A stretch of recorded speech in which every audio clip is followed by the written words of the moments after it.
It's a big show today. We have Afro B performing live in the studio. This is DXB Today.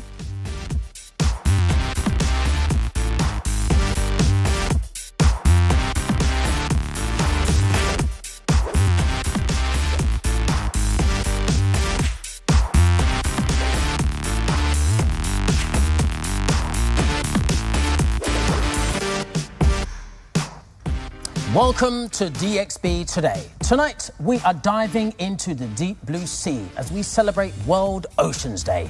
And we have one of the biggest names in Afrobeat performing tonight. Yes, that's right. Only here on DXB Today, we're bringing you the best. And I'm absolutely buzzing for the performance. But before that, we'll be joined by an incredible lineup of guests who will share stories of their experiences from the underwater world. We will be taking you on a journey across the Atlantic with the Arabian Ocean rowing team. Plus, we're going to go behind the scenes to explore the new SeaWorld right here in Abu Dhabi. Guys, World Oceans Day is such an important subject, isn't it? The majority of our planet is water. It's the ocean. Yep. Very important. I'm really excited about this. I like it. And I'm doing my part by wearing blue. I'm wearing blue too. Oh, nice. We're going to educate ourselves more, but also Afro B in the house today. How exciting is this? I mean, Lane, huge for us. We're from London, so to see Afro B here and also to see how he's bringing the culture through is just incredible. Yeah, I mean, a fellow Londoner, this is something that is very important for us because it's something that, when it comes to Afrobeat music, it's one thing that it's been pushed forward in such a way in the last 10 years. And it's important for people of the culture to understand that this is really important to understand that Africa is at the forefront. It's a movement. It is a movement, for sure. It's like constant representation, like all the time, isn't it? Yeah. I am going to claim that I'm also a Londoner, by the way. Lane and I were born in the same hospital. I had no idea. Yeah, I know, yeah. They knocked it down shortly after, unfortunately. But no, exactly. And you know when you've just heard Afro B's song, like you just hear everybody in the makeup room this morning. Joanna.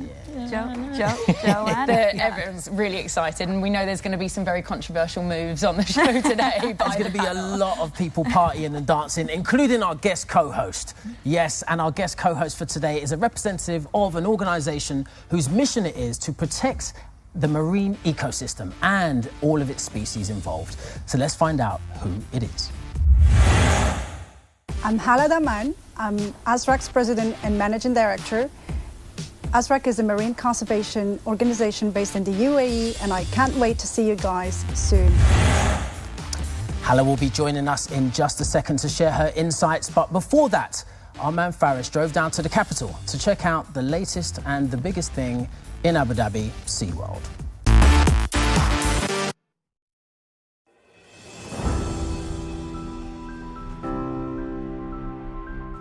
And here I am with Mr. Rob Yordi, General Curator right here at SeaWorld Abu Dhabi Yas Island. Thank you so much for talking to us today. You're welcome. This is so exciting to have you guys here. We have finally gotten open after 7.5 years of work, from the first time we put pen to paper to design this amazing facility to actually getting open to our guests. We had an amazing grand opening celebration, and now we're ready for everybody to come visit. Now tell us about these animals, Robs, because I know when it comes to any type of work with animals, obviously animal welfare is the most important thing. What can you tell us about how these animals are, first of all, brought to the park, and second of all, how they're taken care of once they're here?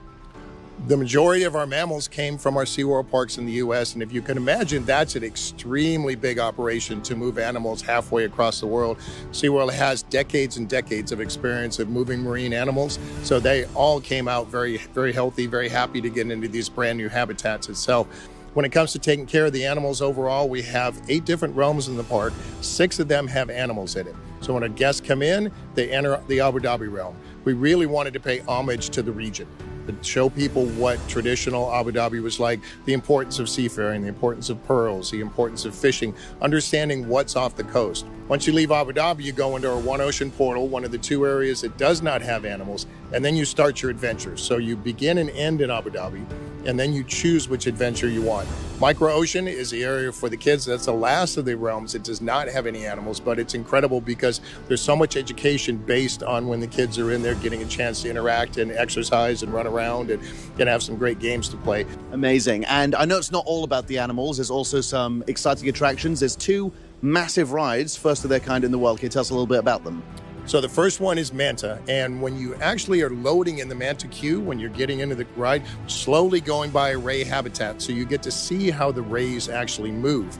Once you get onto the ride, it's an amazing ride. It's long, and it's got the first 0-degree flip out in the entire world. It's one that, and it's iconic because you see it when you're walking into the park, so you get a chance to see what you're going to be on. The second one is the 360 hypersphere. This is one where you may have, some of your guests may have been one where all of the visuals are above you when you're sitting in seats. This is actually, you're in the middle, and you get an amazing story of traveling underwater throughout the world and the different animals you'll meet. Incredible. And if someone was watching, thinking about coming to SeaWorld, what would you hope that they would take away with them when leaving here? Just the cool animals, or something maybe deeper? What we really want them, and deeper is a great line, by the way, what we really want them to do is care. We want them to understand the importance of the ocean realm and the coastal realms and the animals that are there, but also having great family time. When the families are together, when they get a chance, they'll start talking and really encouraging the next generation, the small ones, to really want to learn and make a difference when they leave. If everybody wants to make a difference when they leave SeaWorld Yas Island, Abu Dhabi, we have all done our jobs. Rob Yordi, thank you very much. You're welcome. Thank you.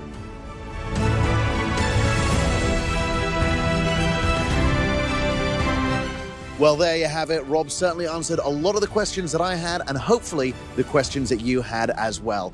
Presentations, shows, attractions, and of course, fantastic animals right here at SeaWorld Abu Dhabi. Good to see Faris asking the questions that we all wanted answered. Absolutely. So, yeah, great to be on the show today for World Oceans Day, where we are discussing it into deeper detail. We are joined by our guest co-host, Hala. Thank you so much for being here. Hala, I mean, tell us more about Azraq. It is what we mentioned earlier, a movement as well. Tell us how you got into that and where it came from. Exactly. So Azraq, as you explained before, is a marine conservation NGO. It's the only marine conservation NGO based in the UAE. So I am basically an environmental systems engineer, and I've been working across companies across the world in the same field.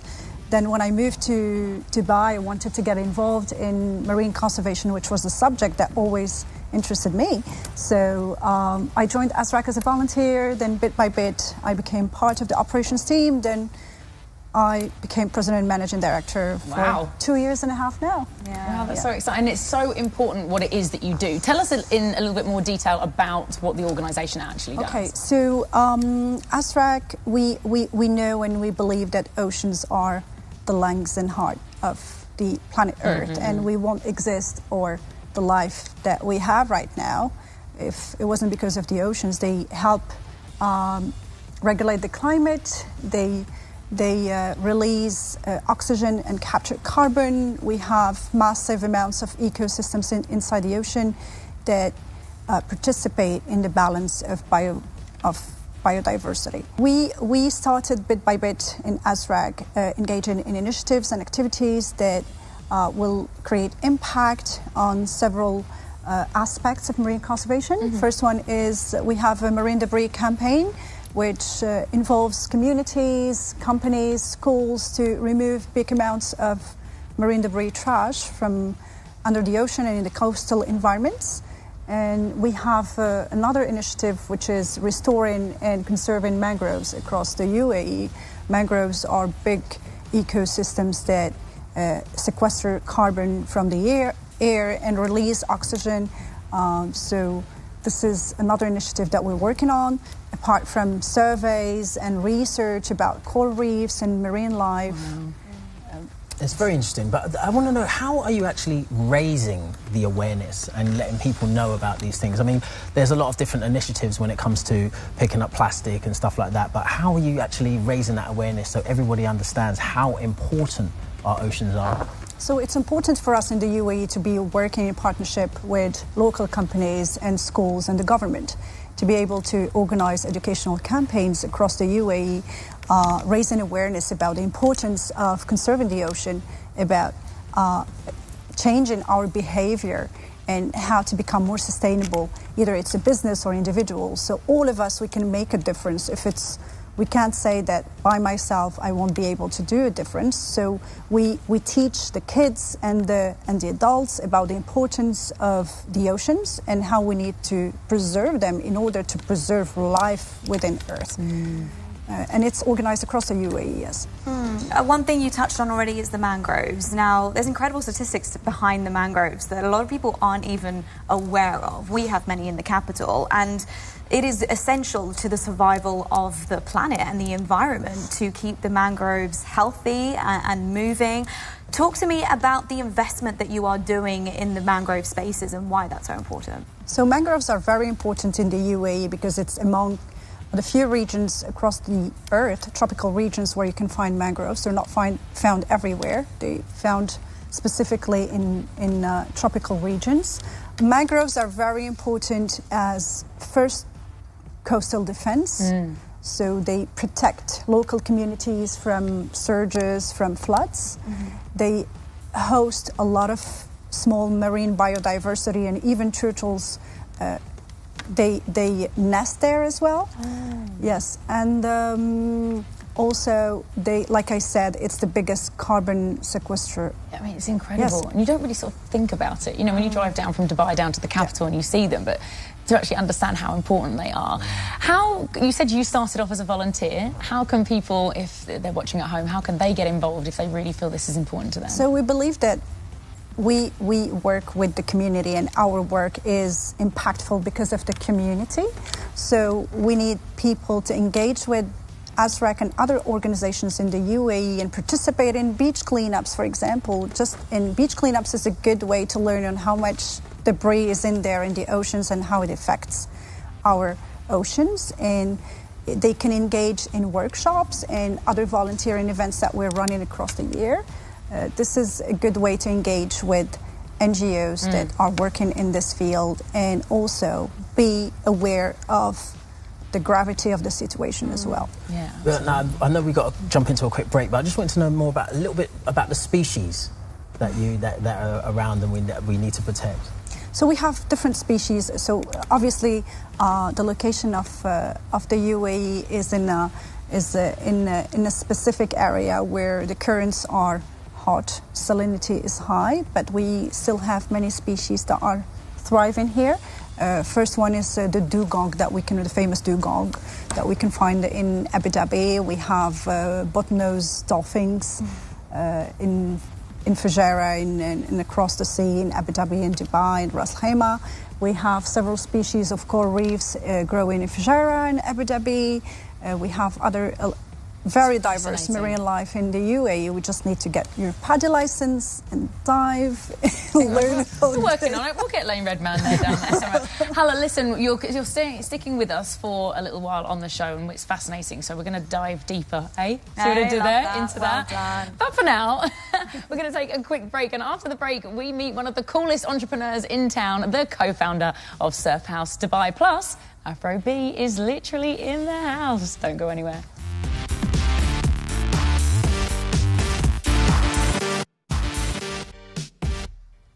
Welcome back. We are joined in the studio by someone whose mission it is to get more people riding the waves. Welcome, Daniel Van Doren, the co-founder of Surf House Dubai. And I'm going to say, old friend. I'm going to claim it. Thanks very much. Big up, dude. How are you, first and foremost? How's everything going? Very good, yeah. We've come a long way since the we early first days. met, yeah. Yeah, that's right. But yeah, no, business is going well. Good. And the community is growing. Yeah. And it's really good. And it's so important, isn't it? Because we were just having a quick chat before we went live there, is that the Surf House Dubai has been such a staple in that community, and you have just grown and grown and grown. First of all, how did it all start? So I was born out here, grew up here, and my business partner Scott, who's the original founder, we basically just loved surfing, and that was our passion and what we did every single day. And we both went off to university, and after graduating, we were basically like, this is what we want to do. This is, I don't want to go work a 9-to-5 job. And, who does? And, exactly. I just want to surf all day. Yeah, I just want to do what I love best, and that was surfing at the time. We don't get waves every day in Dubai, so we only used to surf or run the business when there was waves. So we kind of had to think outside the box and really think, okay, how are we going to make money if there's no waves? So then that's when stand-up paddleboarding came into play. We love food, so we started a cafe. We sell all the stuff for surfing as well. Yeah. And then we also travel a lot. So travel's a big part of it. Ah, nice. And you take groups around and things. That's it, yeah. Nice. So we go to Oman, Sri Lanka, Maldives, Indonesia. I will actually stand by your avocado and eggs on toast, actually.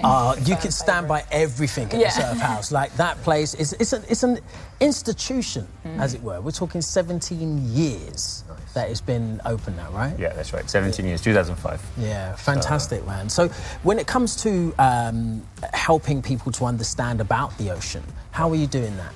So it's a good question. So we start at school level. So we have a surf program where it's an after-school activity. So similar to a rugby or football training, you come down and you surf.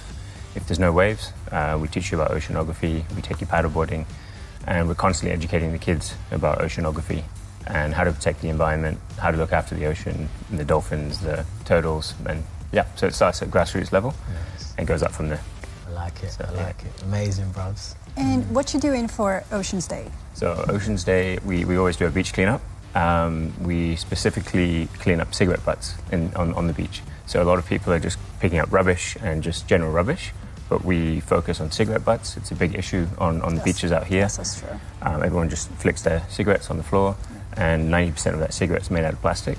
That goes into the ocean, and so on and so on. So we collect those cigarette butts, and we work with a company called Gumbuk, and they have Save the Butts is the campaign. And basically they turn those cigarette butts into purpose. So recycled, they make decking. Oh, wow. They do roofing, a lot of things like that. Now, Daniel, how I found out about Surf House Dubai was, hey, do you want to come for a coffee? And that's when I ended up at your place. And then only when I got there did I understand more. Now, being there, the people are incredible. You can see it literally on the walls of what you guys are trying to achieve. There's a real community vibe. Tell me more about that community and how it's built over the years. To be honest, I think that community is what's kept us going for so many years. You know, we've been through recessions, we've been through COVID, and without that community, we probably wouldn't be here still. So thanks, guys, for that. I appreciate it. But yeah, you know, again, it's just we do what we love, and that kind of just spreads, and people just want to be part of that kind of lifestyle and you know, be part of that movement. So and it's for families as well. I mean, I see so many families there all the time, bringing their kids into, like, the next generation into the community. Yeah. Amazing location, like, it's all winning. In fact, my brother actually legitimately rang me the other day and was like, you know the guys at Surf House Dubai, don't you? I was like, yes, why? And he was like, get any discounts on a surfboard? And I was like, no. I want to talk to you about that because, gosh, we first met maybe 2008, 2009 when Dan and your business partner Scott were attempting to teach me how to paddleboard. That was an interesting day. No. You did well, though. You did well. It's probably actually still on YouTube. But that's the thing, like, the ocean, to me, I'm actually quite afraid of the sea. Yeah. And what I loved about you guys and all of your staff, they really made me feel very safe and educated me more instead of just sort of going, right, here you go, we'll show you how to do this. It was all about, you know, what if I do fall off and if there's a current and things like that. Why is that, not why is that so important to you, but that's a real passion for you to not just go, right, we want to take your money and send you out. For sure. Right? Yeah. Tell us more about that. Sure. So, yeah, all of our instructors are all ISA, it's called International Surfing Association certified. And, you know, I was talking to the boys earlier saying Dubai is probably one of the best places to learn how to surf. A few reasons. It's really safe in the water. There's no marine life that's going to chomp you up. So if you go to, you know, Australia, you've got a few creatures there to worry about. And a lot of people go to places like Indonesia, Hawaii, and they go out and they surf and they have this like crazy experience where they feel like they're almost going to drown, right? Yeah. And then they don't want to do it again. So you never see that person back. Give them a good experience, they're coming back. So that's kind of our ethos, right? You want to get them hooked from that day one, and it's like a drug. They just want to keep coming back. So that's amazing. It is brilliant. Like we're all just absolutely firm fans of it as well, and we wish you all of the success. And I know there's plenty going on, so we can get in touch with you on social media. What's your Instagram? Follow you guys. Hashtag Surf House Dubai or Surf House Dubai. Brilliant. Okay, because I know you have loads of community events. Daniel, thank you so much for coming. Thank you so much. Thank you, Daniel, so much for being here. I think me and Katie go to Surf House regularly for lunch, so we'll be there very, very soon. Now, from a surfing to rowing. A Dubai resident, along with his 2 friends, rowed 5,000 kilometres across the entirety of the Atlantic Ocean in just 42 days, completely unsupported and unassisted, in a specialty-built boat, a little bigger than a family car. It's unbelievable. All this just to highlight the growing problem of plastic pollution in our oceans. And they are absolutely not stopping there. Take a look.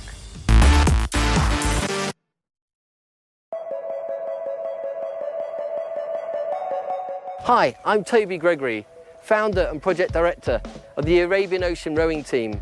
The team was formed especially for this special mission, and that was to row across the whole of the Atlantic Ocean.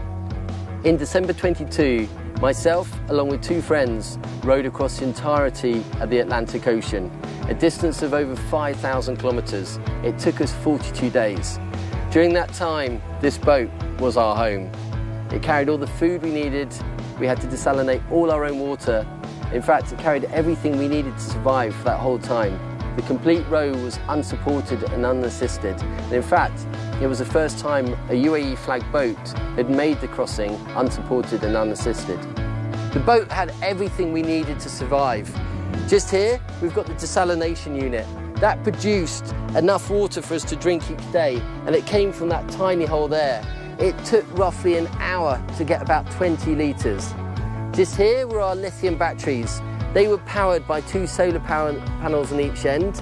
And just here was our food storage. It's where we kept the 6,500 calories we needed to eat each day. Now come with me to this end. This is really the technical end of the boat. In here, we've got all our chart plotter, our communications equipment, our radio, and that of course responds to this. That was for our VHF radio, for when we encountered other ships on the ocean to let them know where we were. This was connected to our chart plotter, so we knew where in the world we were. And most importantly, this allowed us to phone home. Perhaps the most important bit of electrical kit we had were our 2 solar panels. This one at the back and also one at the front. And that collected the sun's rays and provided all the electrical power we needed each day. When we were in storms, which we were for over half the journey, it meant we could get no electricity, which was a real problem. Over 11 million tonnes of plastic is dumped in the oceans every single year. That's the equivalent of 1 garbage load of plastic being dumped in the ocean every minute. In fact, there's over 51 trillion microplastic particles in our ocean. And within the next 20 years, there'll be more plastic in the ocean than there are stars. The theme of this year's World Environment Day, and in fact leaning towards this year's World Ocean Day, is all about plastics. So it couldn't be more pertinent that we were raising awareness about it. But since getting back from being on the ocean and having seen so much plastic in our ocean, I had to do more than just raise awareness. So delighted to announce today that I'll be launching the Plastic Pledge. Open to businesses, school and the whole community, the Plastic Pledge will make a real impact and hopefully help and make a real difference against plastic pollution. So the boat may be on land for now, but that's certainly not the end of our journey. As we head towards the end of the year and COP28, which is going to be held here in the UAE, I'm going to be launching Road to COP, the first ever row around the UAE. But not just that, I'm personally going to be pledging for a plastic pollution-free future. It just makes me feel a little bit lazy. Like, they've done the Pacific, Paris is off in a couple of days doing that massive row as well. World record attempt, like, it's just amazing. I honestly wonder what these guys do. They wake up in the morning and go, I know what I'm going to do today. Fair play to them, because as long as it's highlighting something, and they, you know, they did say the things that they saw out there, you know, in terms of the waste and stuff was terrible, really. This is it. So, Katie. Yes, Lane? What's going on? What's happening? Daily Roundup. Oh, yeah. I know you've got the info. I know you know what's going on. I know everything. What's happening? That's going out. Right, we're going to be talking about the sustainable developer Herb. Right? They say that they want to build the world's largest ocean restoration project in the Emirates. It's called the Dubai Reefs. Now, apparently it's going to create nearly 200 kilometres of artificial reef that will be home to more than 1 billion corals and 100 million mangrove trees. At the heart of it will be a marine institute, which will conduct research and educational programmes. Plus, it's powered by renewable energy. Nothing is set in stone, but if this goes ahead, Herb says they can complete it by by 2040. And Hala, that just sounds incredible, doesn't it? Something like that. How important is something like that? It does sound incredible. It's a huge project, a massive project. Where UAE is famous for being pioneer in all kind of industries, and environment conservation, marine conservation is one of them. And I think the basis of this project comes from the need to show to the world that marine conservation is very important, and we need to rebuild the marine environment, in biodiversity will thrive again. And also from an NGO perspective, we're thrilled to be participating in this kind of project. There's a lot more developers. It's on the rise of creating sustainable developments. I mean, the Sustainable City, for one. I heard that for a third year in a row, they got the happiest city in Dubai. I mean, that says a lot, right? Have you been before? Sustainable City? No. No, you're going to have to just... They've got great chickens down there. Take a little trip. Yeah, you've just got animals roaming around. It just... The air feels cleaner, and no wonder they're the happiest. Yeah, exactly. But no, I'm really interested in this. This is, I think it's a great initiative, actually, like a man-made reef and corals and mangroves, and yeah, something sustainable. Big up the herb. Daniel, are you excited about something like that potentially happening? Yeah, so building something like that is giving back to the ocean. So very excited. And can I ask if you build one of those reefs, if they can make waves? Yes, let's do it. We'll put that little request in for you, Daniel. Thank you so much, Daniel and Hala, also for being here today. Now, when we come back, we are changing the vibe just a little bit. We'll be joined by none other than international superstar Afro B. So don't go anywhere.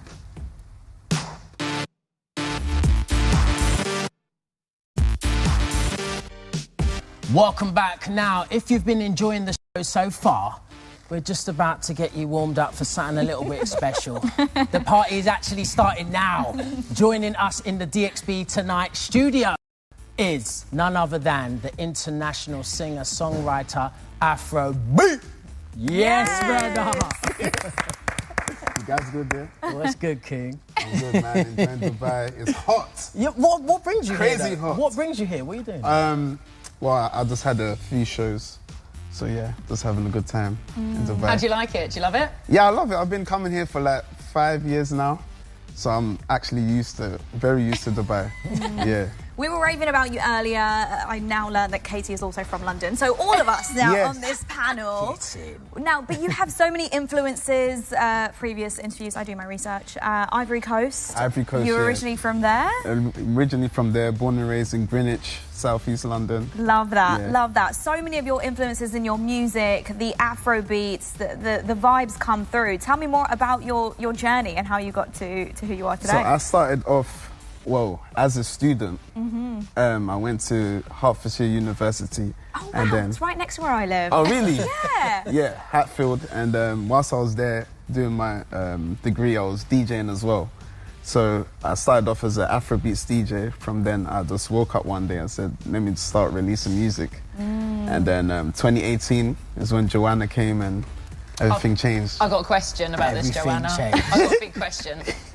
Who is Joanna? Joanna. That question. Listen, we all know who Didier Drogba is. Yeah. Who is Joanna? Oh, she broke my heart, man. Oh, we don't like Joanna. Okay, well, we don't like Joanna. There's always one. But I know a lot of Joannas now. Written a song about them, have you, Afro? Pardon? Written any songs about the new Joannas, have you? Not yet. No, okay, fine. I mean, what a song. What a song. And, you know, so many artists work 10 plus years for that one song to really take off. How was that for you during that time? I want to take you back a bit because, I mean, not just regionally or locally, this was globally huge. Globally, yeah, it's a blessing, but it can be a curse as well because people compare all your other songs to that one big one. I'm glad I got it early, and then everything that I do is just adding to the catalogue. So it's allowed me to just travel the world. I've been coming to Dubai 5 years now. They've been so loyal to me. And yeah, I'm just gonna keep releasing and enjoying the music. Yeah, that was one of the things, as you've just mentioned, because I know some people who have had those one-hit wonders, as it were, you know what I mean? And the pressure has just got so much for them. They then go back into DJing, and that's what they just stay doing. How do you keep that flavour, consistency, passion, hunger? just very passionate. I feel like you need to go back to the time you wasn't getting paid for doing what you're doing. Yeah. So just have that fun feeling and just go back to that moment and you won't feel the pressure. Yeah. That's the most important thing as well, isn't it? So what's next then for Afro B? You said you travelling the world. You're lucky enough to be here in Dubai, and we're very lucky to have you. What is next? So this year is just more music. The pandemic came, so I kind of chilled because my music is strictly for dancing, having a good time. So during that period, it didn't really make sense for me to release music. And now I feel like there's more normality. So yeah, this is the year I'm just gonna keep dropping fun music. Yeah, exactly. Yeah. I want to talk to you more about Afro beats as a genre because, I mean, Burna Boy just made history a couple of days ago for the first Afro beats artist to sell out a stadium tour. Yeah. Is that something that you would look to do one day? Absolutely. It's always been a passion of mine to push the genre, the culture. I've seen it grow from, I started pushing in 2009. Wow. Until today. So I've just seen the journey from then until now, and it just keeps expanding, so it's amazing. Yeah, I love that. Well, look, we are so excited to have you here to perform. Lane, anything else you want to ask Afro B? There's so many things I want to get into, King. Like, Mimi, don't open that box. Literally, I can see him. Well, I think that, like, first off, what about collaborations? Like, collaborations, yeah. Is that an offer?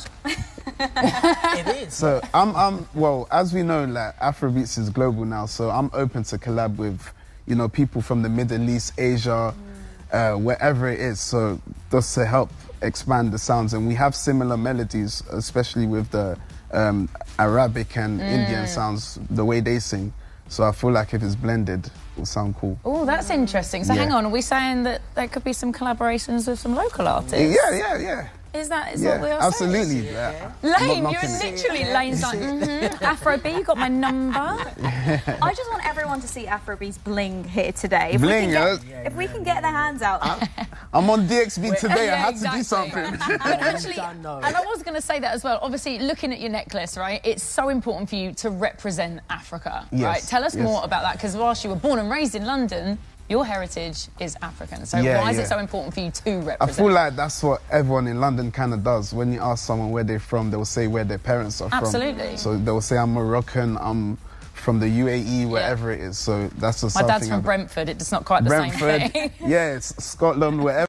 You're just going to say where you're from instead of where you live. Yeah, but the representation is important for you. Yeah, absolutely, absolutely. Yeah, that's the thing, because I like what you said there, because, being a Londoner as well, there was always, and having Caribbean background and descent, we're really all Africans. So it's now, people are now embracing that whole African culture, which is fantastic. So it's keep flying the flag. And it is a massive scene here as well, isn't it? The Afrobeat scene here in Dubai has exploded. So as you've seen with all of your shows, and we just keep bringing you back. Yeah, 5 years. I'm even surprised myself. Crazy.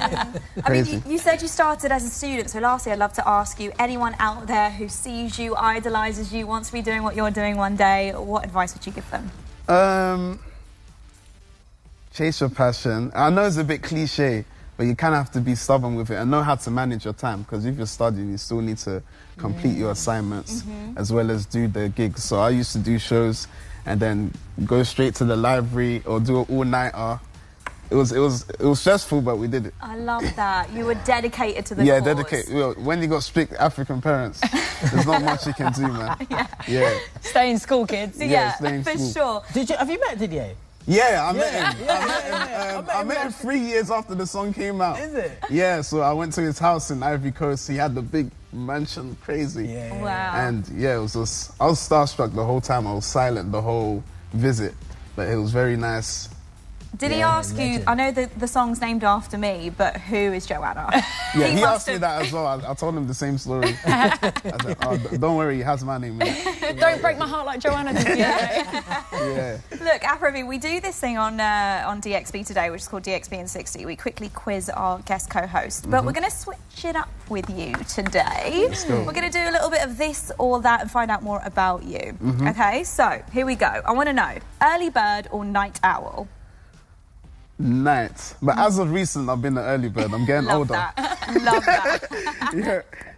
Okay, nightlife in Dubai or London? Dubai. That's a tough one. Afro beats or grime? Ooh, Afrobeats. A dream collaboration. Rest in peace, Michael Jackson. Yeah, wow. I should have said living or past. Tea or coffee? Tea. Well, of course, yeah. Tea, cup of tea, mate. Big cuppa in the morning. Ghanaian jollof or Nigerian jollof? Oh, man. I'll pass on that one. I'll pass on that. Don't want to upset That would be the only thing that would be clipped as Yeah. well on social media. I'll pass. Okay, performer Afro Nation or Coachella? Ooh, Coachella. Really? Wow. Hopefully both. Arsenal or Chelsea? Chelsea. Yeah, through and through. Favourite song at the moment? Ooh, man. I'm an old school guy. I like my old school R&B and stuff. Yeah, go on. Amy Winehouse. Oh, wow. Yeah, like okay. J. Blige. Mary J. Yeah. And lastly, Messi or Drogba? Drogba. Yay! DJ Drogba. Love that. Thank you so much for being here. I hope we can have a song about Messi soon. That'll be quite fun. All right, it's time for a quick break. But while Afro B sets up and gets ready to perform his wonderful winning track with over 250 million views, and that's only on YouTube, Joanna is up next.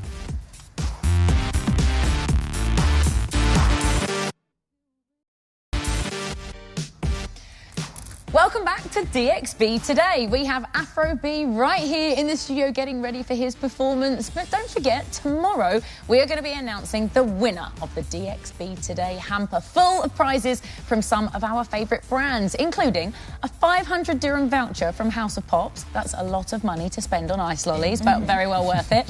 A sailing experience for two from Wind Rises, worth 600 dirhams, and plenty more. So make sure you head on to the Dubai One Instagram page at Dubai One TV. Find the competition post. Let us know why we should pick you. And we shall pick you, hopefully. But remember to use the hashtag DXB Today to let us know what you are up to in and around the city, who you want featured, or what you'd like us to talk about right here on this show. Imagine, carte blanche. Let us know what we should be talking about. Yeah, it's a bit dangerous, isn't it? Yeah, in fact, we're not even allowed to discuss what we want to talk about. But it's been a wonderful show. What a show. I really like it. It's super important. Yeah, very nice, very important. Are you going to be going into the ocean this weekend? Like I said when we were speaking to Daniel, I'm quite afraid of the ocean. I did have a little staycay last weekend. You know, delved in there. And then I sort of go, yep, this'll do. And then I'm straight out of it. Look, I think it's really important for the next generation to be a lot more educated about what we're talking about today. So important for parents and all of us to just like spread the word, I think, for sure. And the beach clean-up things is just so important. It really annoys me. I am that person on the beach anywhere I go, and if I see someone drop litter and drop cigarette butts, they just think it's okay to do that. And I'm like, excuse me.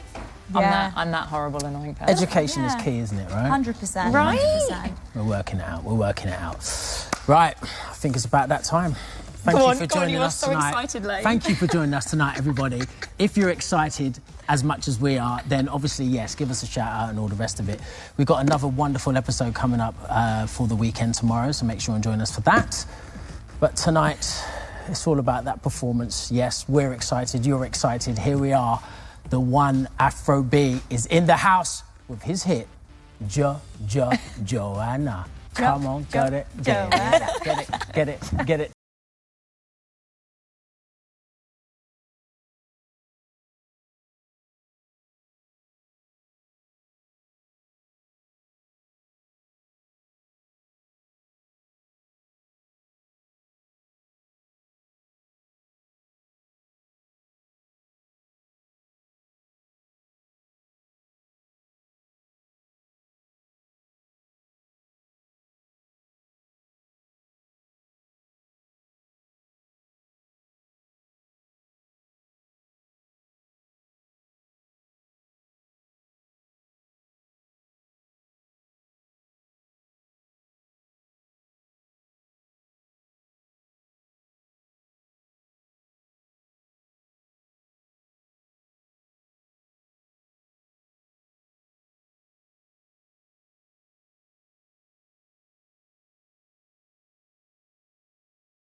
Thank you, guys.